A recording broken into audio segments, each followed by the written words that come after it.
Hi, my name is Grace, and I've been in the cell for almost 20 years. When I first joined the cell, my kids were really young, and most of my cellmates also had young children. So we bonded very well, and over the years, we went through various parental challenges together.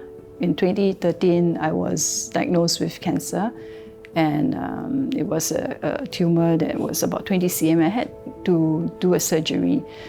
My cellmates were praying for me and just checking in with us, and they were even there at the waiting area when I was going through a 10-hour surgery. Their support, their love for me and my family was really, really appreciated because it gave us so much emotional and spiritual support. And without them, I can't imagine what it would be like for us. In my most difficult moments, my cell members were there.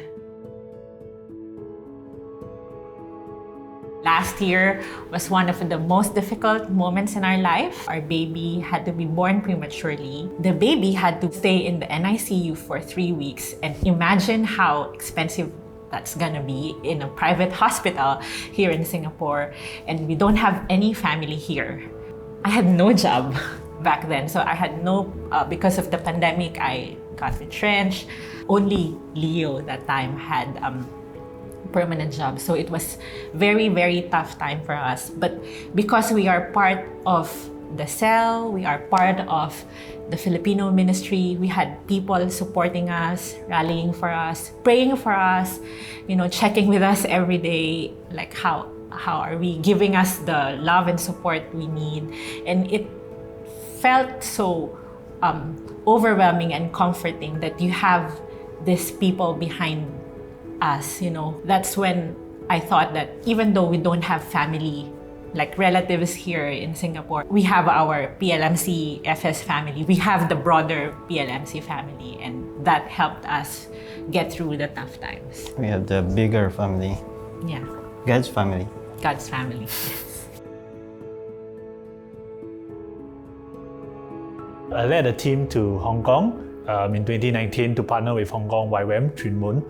And one of the outreach we actually did was in this place in Sam Sui Po. So we're actually reaching out to the drug addicts in this area. So when we went on there, we actually giving out blessing bags. I expected kind of a bit of a conversation when we gave out. I was like, hey, how are you doing? How's everything? But they just blurted out a thank you in Cantonese, and then they just went on to do whatever things they were doing previously.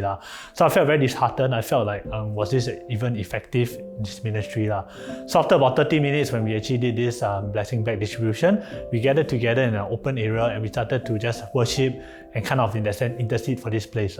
While we were in the middle of intercession, we actually noticed there was this guy in the background who was actually just listening in.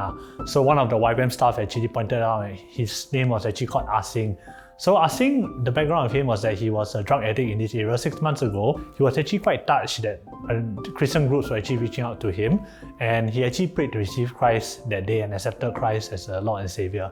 Sometimes when you do mission trips and you kind of, in that sense, question whether it's effective, the ministry and whatever you're doing.